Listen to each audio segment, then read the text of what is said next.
Hi everyone, I'm Christine Harvey. Thank you for coming to our invited talk session this afternoon. I'm here to introduce Dr. Marty Head. The title of this talk is Going Slow to Go Fast, an integrated approach to COVID-19 therapeutic discovery at the Department of Energy National Labs. Dr. Marty Head is the Director of Computational Biomedical Initiatives at Oak Ridge National Laboratory and of the Joint Institute of Biological Sciences.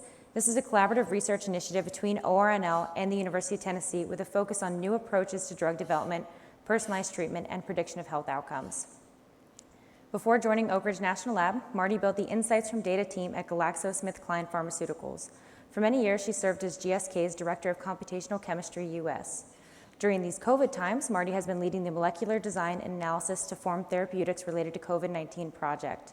This spans 9 Department of Energy national labs seeking molecules that inhibit multiple parts of the SARS-CoV-2 viral life cycle. This work was supported by the Department of Energy Office of Science through the National Virtual Biotechnology Laboratory, a consortium of DOE National Laboratories focused on response to COVID-19 with funding provided by the Coronavirus CARES Act. So with that, I'll pass it off to Dr. Marty Head. Thank you.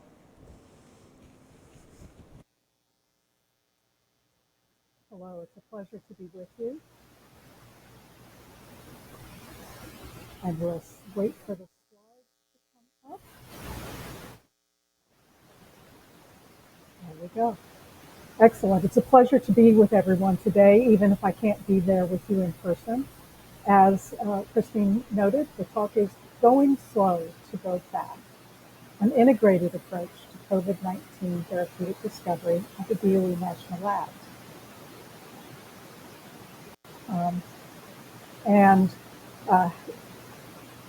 Going slow at first so that we can go fast very quickly after that is our goal here. And today's talk will be a little bit like that as well.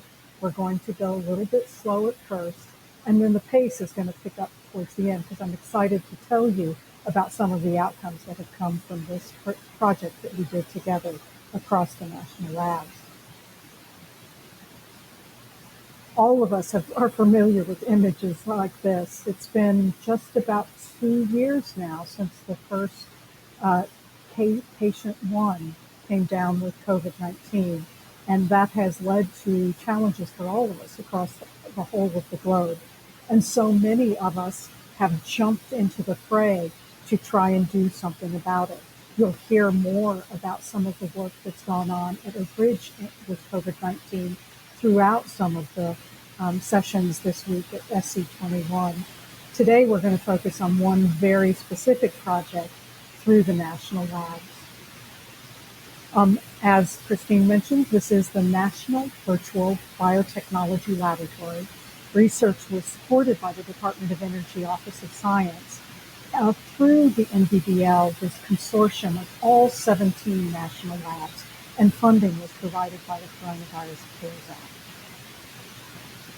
Within the National Virtual Biotechnology Laboratory, many of you in this virtual space will recognize the project at the bottom, High Performance Computing Simulation on Demand. This was funded in part by NVBL and so many others to provide computational resources to the whole world in the hunt for solutions to the pandemic. In addition, there were 5 projects specifically that were funded across multiple labs.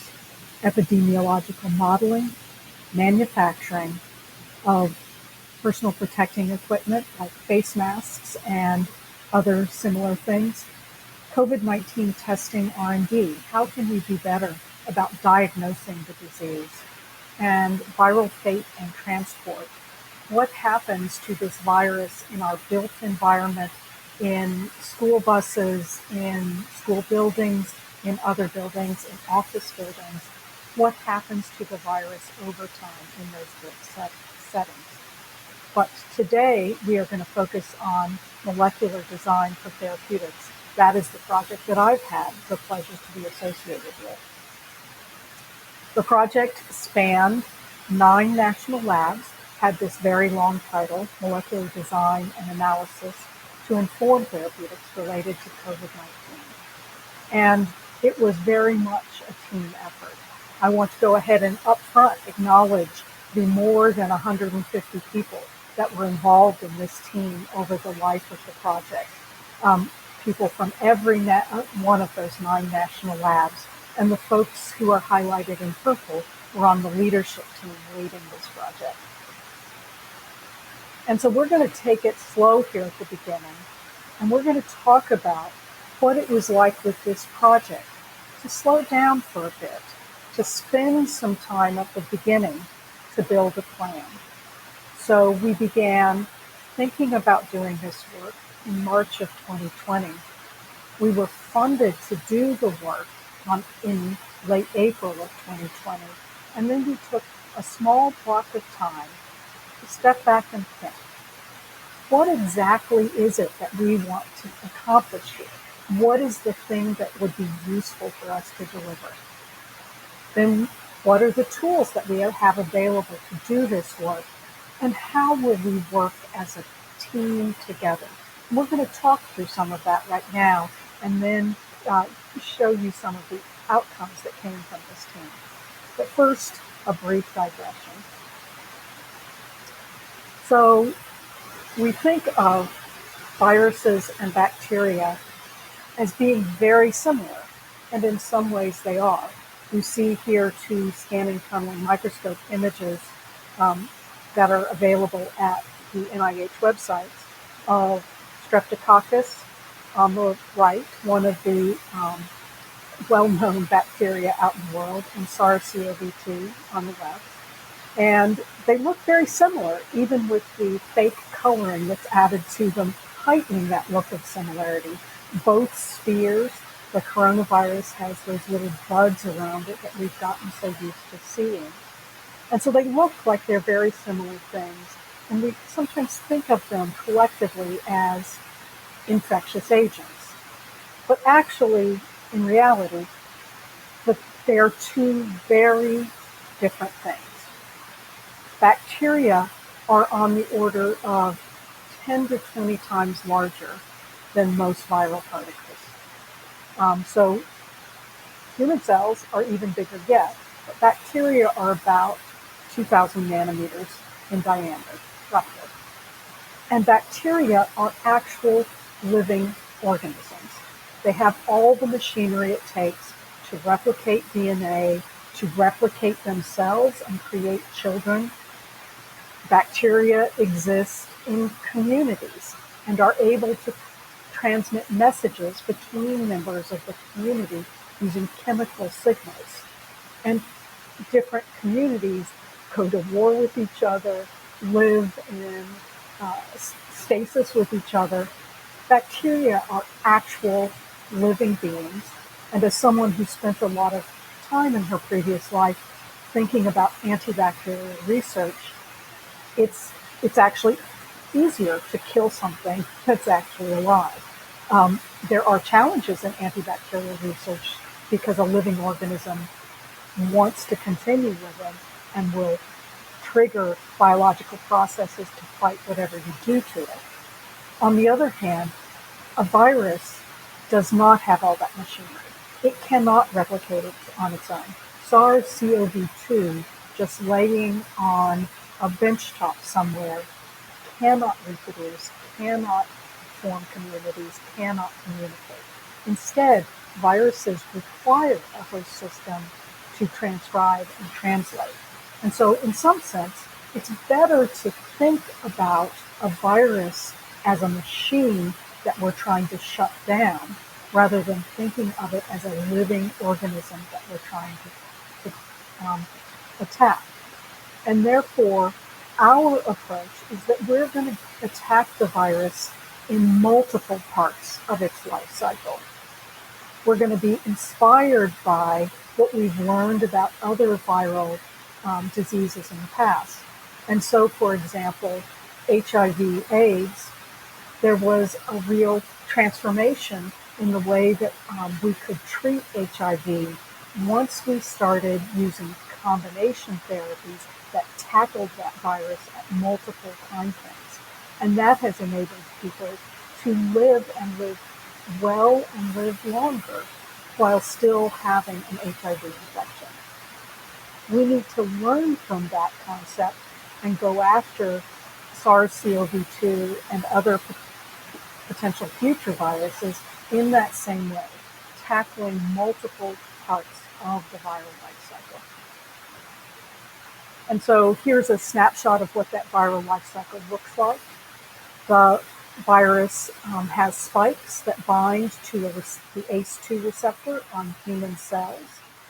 The human cell has a protein that clips a piece of that and transforms it so that the virus can enter the cell and release all of its internal material, its RNA material and proteins into the host system. And then the host system gears up and starts translating that RNA into a long polypeptide chain, which is clipped into individual proteins that then do the business of replicating the RNA and the proteins, creating new virus particles that are then released from the cell to go on and infect other cells. So it becomes almost like Mickey Mouse with his broom in the Sorcerer's Apprentice from the Fantasia days. The broom's replicating like crazy, and in our case, the virus is replicating like crazy. And we're going to try and tackle multiple parts of this viral life cycle. So the first place that we're going to go after is preventing that first infection event before the virus enters the human cell. And so for this particular purpose, the molecular design team went after therapeutic antibodies that could bind to the spike protein and prevent their entry.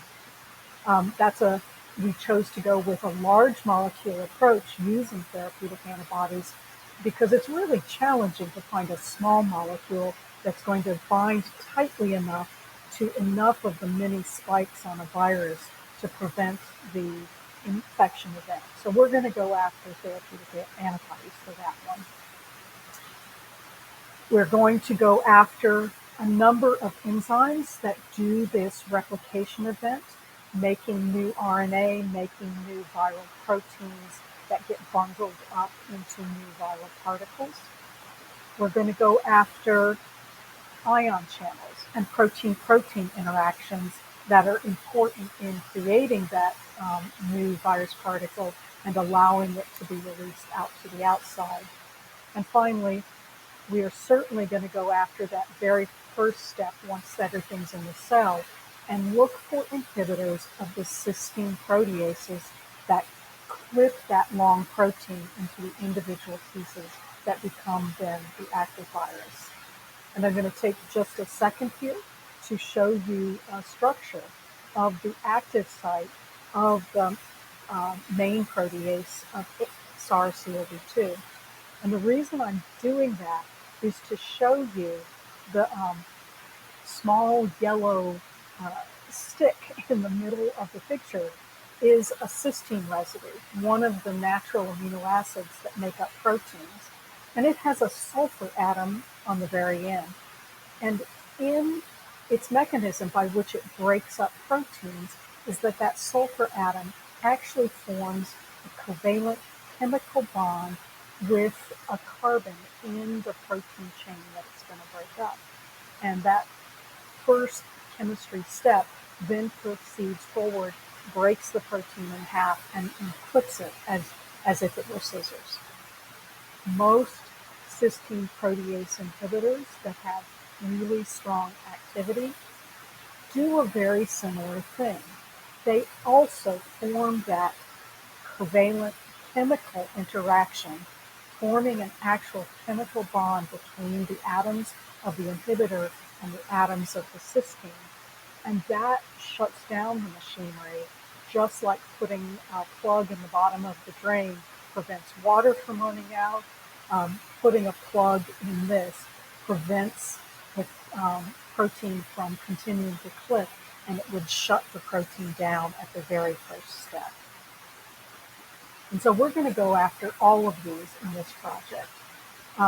Our strategy, our goal, the thing that we are trying to achieve as a team is to identify advanced leads for multiple protein targets in that SARS-CoV-2 viral life cycle that we just looked at. And so In the case of therapeutic antibodies and nanobodies that are smaller versions of antibodies, we're going to hunt for some of those that target the spike protein of SARS-CoV-2 specifically.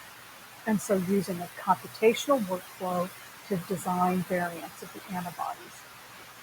We also had a piece of the project that was using experimental methodologies to try and generate new nanobodies. We won't talk about that today because we're really going to focus on computation here today, but I have the reference for the presentation, the publication on this work, which is a really beautiful piece of work using an experimental methodology to find nanobodies that bind to the spike and prevent it from allowing SARS-CoV-2 to infect the cell. Then we're going to treat the non-covalent inhibitors of all of the enzymes along with the antagonists of those protein-protein interfaces. We're going to treat those as a group of targets, and we're going to go after that computationally. We're going to do computational screening of millions of small molecules against hundreds of protein binding pockets in order to discover small molecules that shut down those enzymes that prevent those protein-protein interactions and thereby shut down the machine that is the SARS-CoV-2. And we're going to use two strategies for doing experimental validation of those results. Whole cell antiviral assays and biochemical assays for selected protein targets. And we'll talk a little bit more about that in future slides. And so, therapeutic antibodies, non-covalent inhibitors and antagonists. And finally, we're going to go after covalent inhibitors of the main protease and the papain-like protease of SARS-CoV-2, looking for those molecules that can form that chemical bond with the protein and shut it down that way. In order to do that, the team will need to develop a special purpose computational workflow that's specific for that bond-making part of the process, instead of just a geometric fitting of proteins into an active site. We need to fit them into the active site and then account for that chemistry. And then we will use that tool for computational screening and design of potential protease inhibitors. And so collectively, at the start of our plan, this is what we are aiming to do, to develop those antibodies and nanobodies, those small molecule inhibitors and antagonists, and those covalent inhibitors. And we're trying to do that against as many of those targets as we possibly can, so we have multiple tools for going after this virus. And of course, being at a national lab, what is the first tool that is in our hands that we can work with? And what is the point of this conference as well? High performance computing and the leadership computing facilities of the Department of Energy were absolutely central to the approaches we used for all three of those tasks, going after antibodies, going after inhibitors and antagonists, and going after covalent inhibitors. But computation on its own is not enough.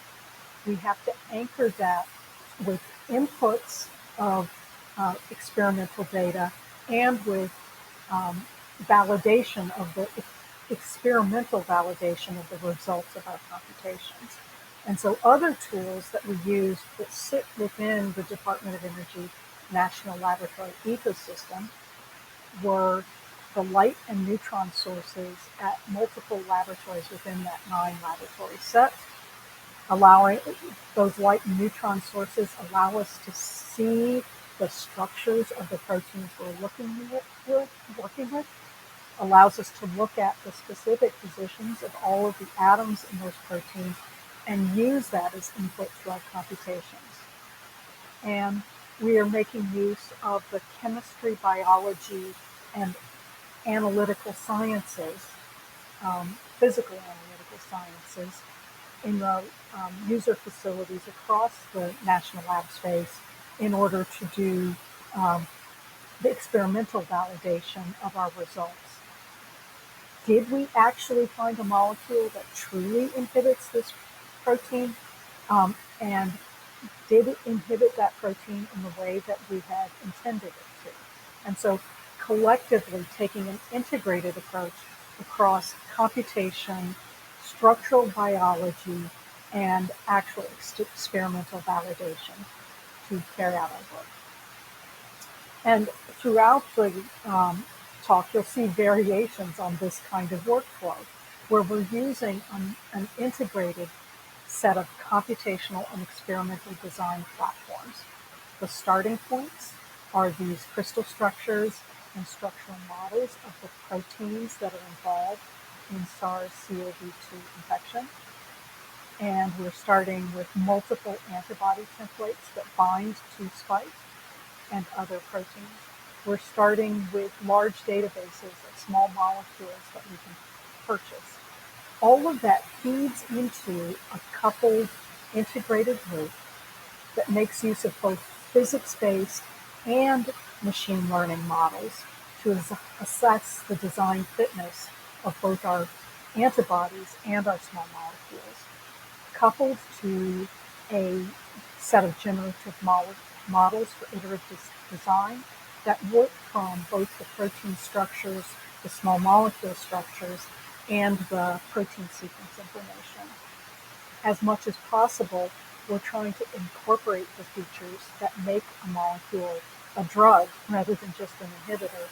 So not just structure and affinity, but also thinking about the physical properties of the molecules. Are they soluble enough to potentially become a drug? Do they have properties that will make them stable in solution? Thinking about models for safety hazards and pharmacokinetics, or how does this small molecule behave once it gets into a human system. So trying to incorporate all of those features in a multimodal approach to doing the generative design, and then tightly coupling that at the bottom of the central loop to experimental validation and iterative crystallography to understand what's going on.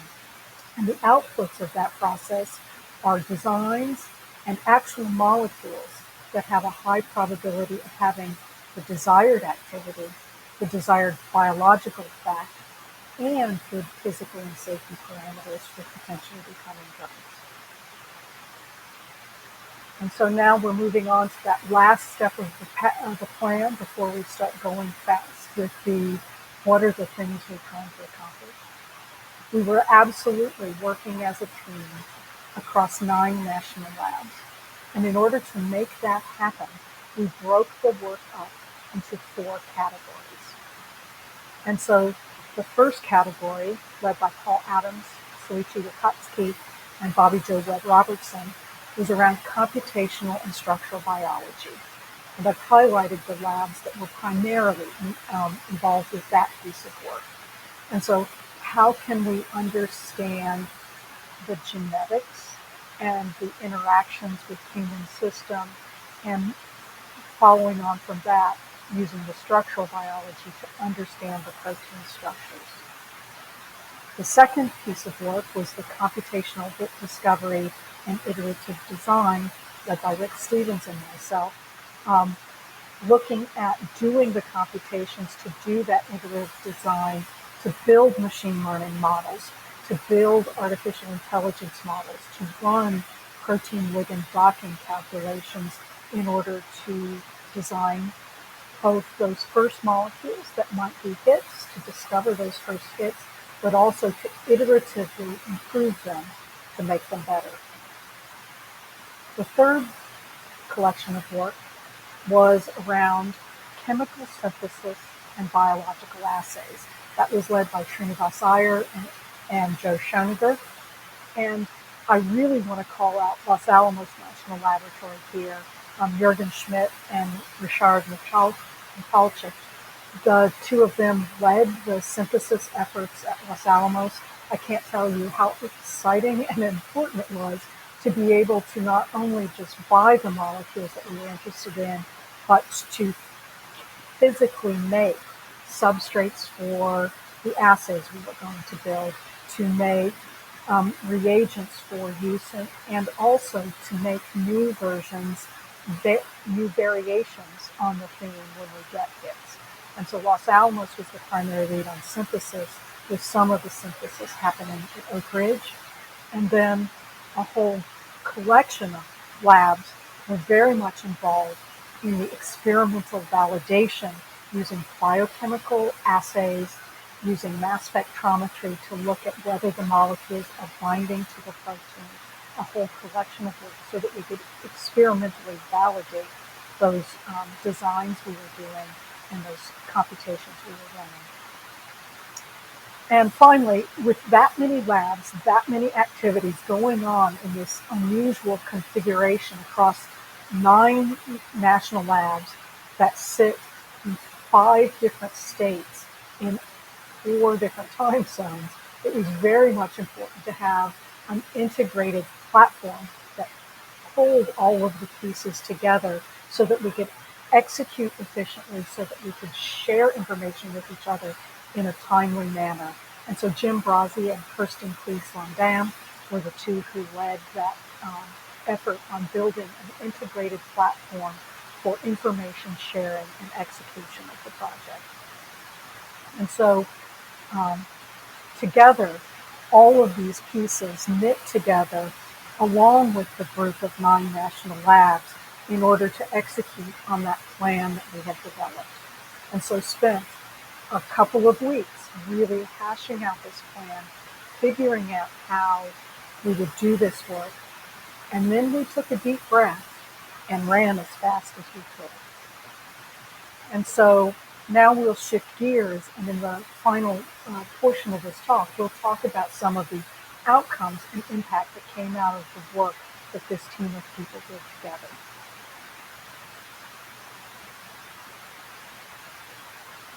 And so in the first instance, therapeutic antibodies targeting the spike protein of SARS-CoV-2. And so just to illustrate the goal of what we're doing, in green is a structure of the SARS spike protein. The yellow molecules are sugars that get attached to the protein after it's made and are also important for including in the computations that are being done. And then you see a little bit in blue. That is the part of the protein, of the spike protein, that is recognized by a particular antibody template. And you can see all of those fine sticks interacting with the blue part. The goal of this work is to modify those amino acids that interact with the spike protein to try and select combinations that are going to bind very tightly to that spike protein, prevent it binding to the human cells, and therefore prevent that first infection event. And so we started actually with several different templates. I'm going to tell you the story of just one of those, M396. That was an antibody that was discovered during that original SARS-CoV event several years, about a decade ago now, perhaps even more. And so this was an antibody that binds to the spike protein of SARS-CoV-1 and does neutralize it from inhibiting that cell.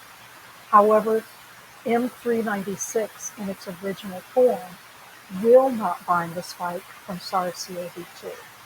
And so therefore, the team was using their platform that has been built over the years, supported by DOE, DOD, DARPA, and others, and really bringing that into the fight for COVID-19.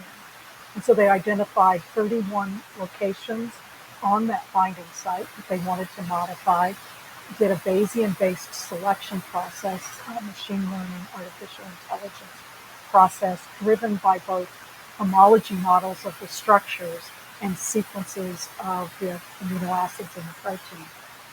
In total, that leads to 10 to the 40th potential combinations that they're having to navigate through and select.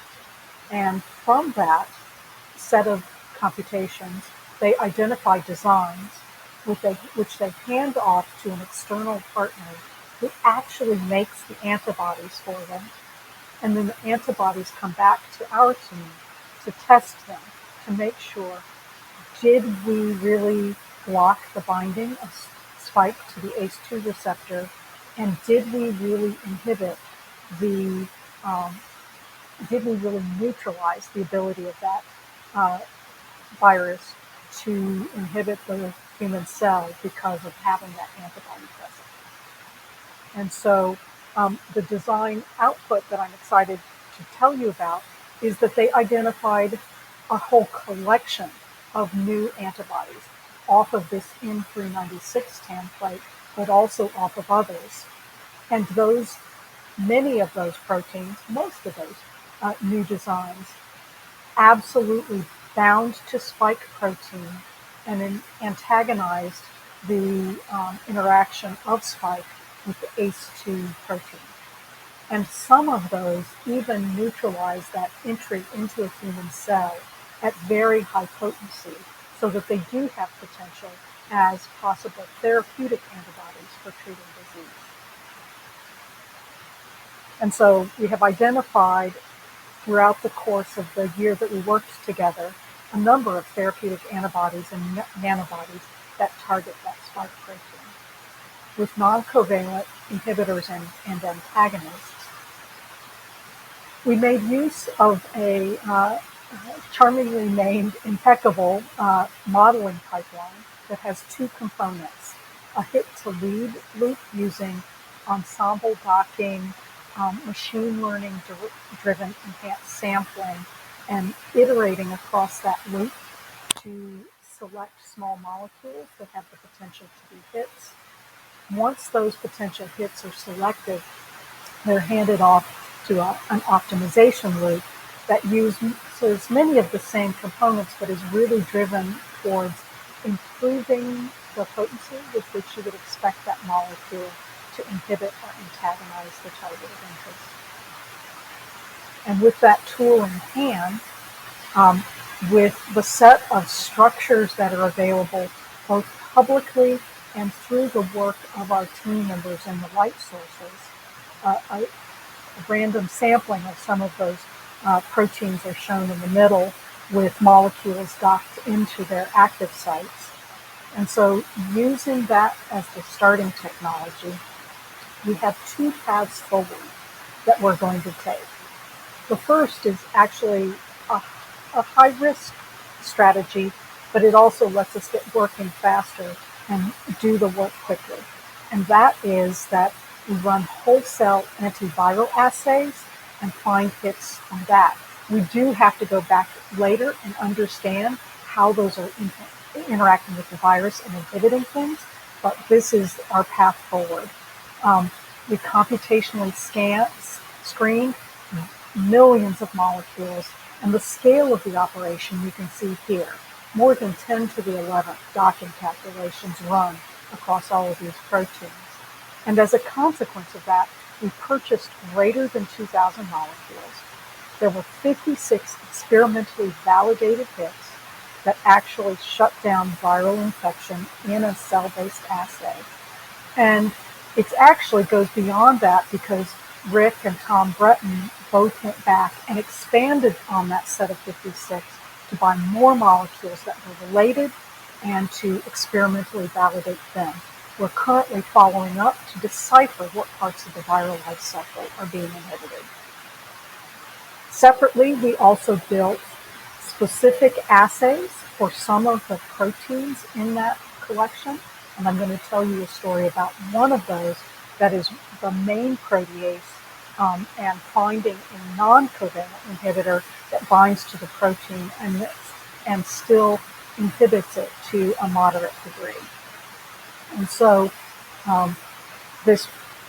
using that impeccable platform, doing the docking calculations, buying a small number of compounds that were targeted at main protease, identified one molecule, shown here, that has about a micromolar potency against the enzyme, and that we were able to get X-ray and neutron structures of and understand how it's interacting with the protein, did some iterative design and synthesis, modifying the part of the molecule that's labeled P2.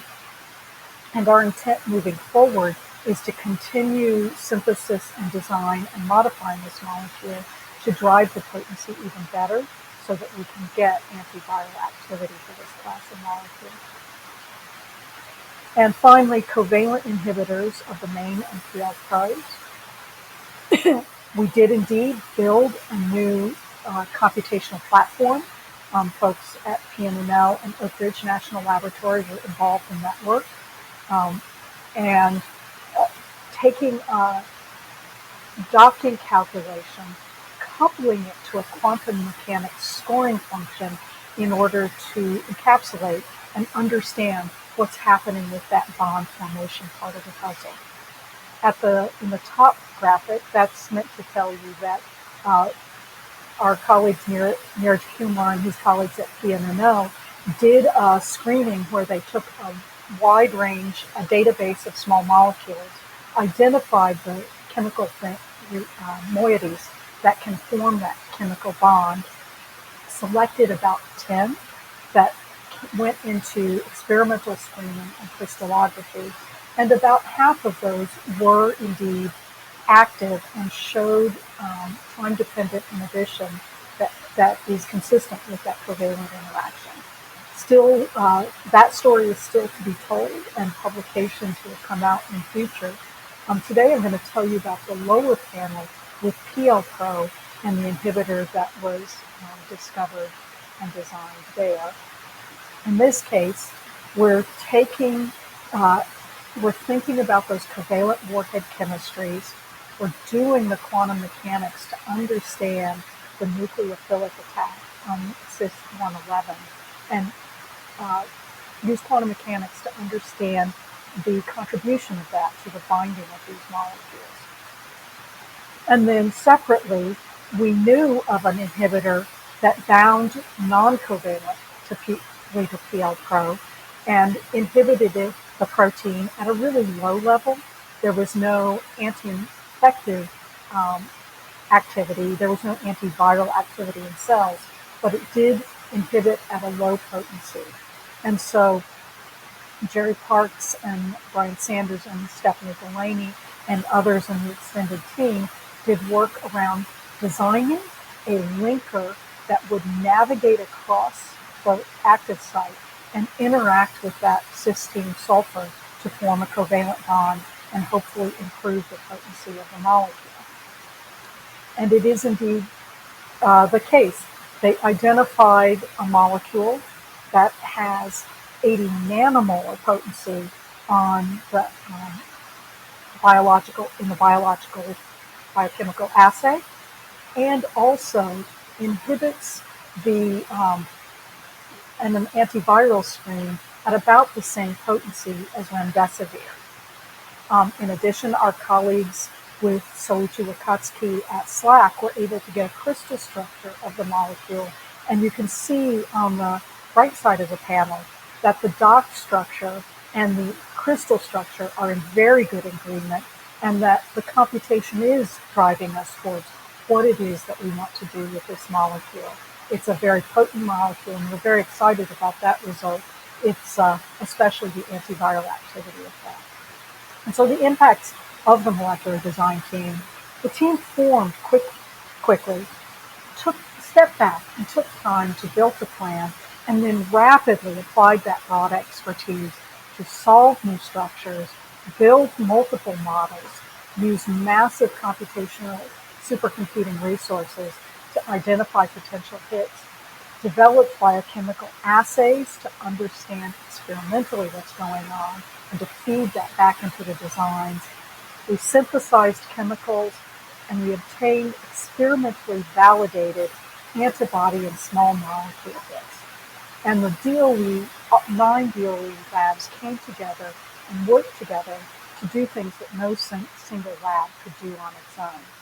And so I want to come back to that team, each and every member of this team contributing to the work that was done. It was an honor and a privilege to work with all of them, and it's been an honor as well to speak to you today. And thank you for your attention, and I think we may have a minute or two for some questions.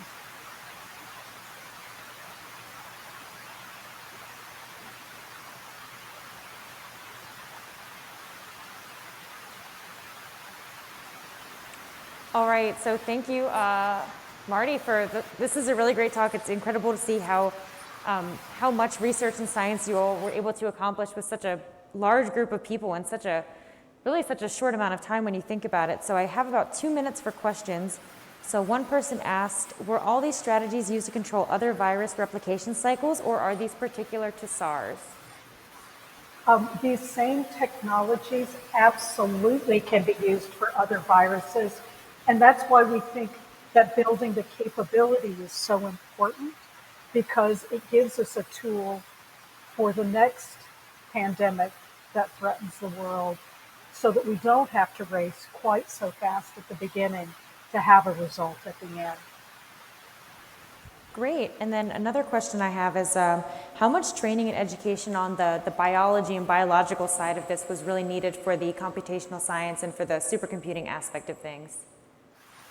So to come up with the plan and figure out what we wanted to do, the biological expertise was really critical to have in the situation, and therefore we're helped by the work of many of the national labs in work on the microbiome, on viruses, bacteria, fungi. And so having that biological expertise in the table, in the team, in partnership with the people who have the deep expertise in the computational sciences, and then having several people in the middle who can translate between those two communities. And so it truly was necessary to have that whole team there. Did the computational team need to have that deep biological expertise on their own? No, but they needed it in the team and in the room as we were making the plan and as we were executing on the plan to do the work of the team. Well, thank you so much for joining us virtually and for this great talk. So I'd like to give her a hand for calling in and doing this.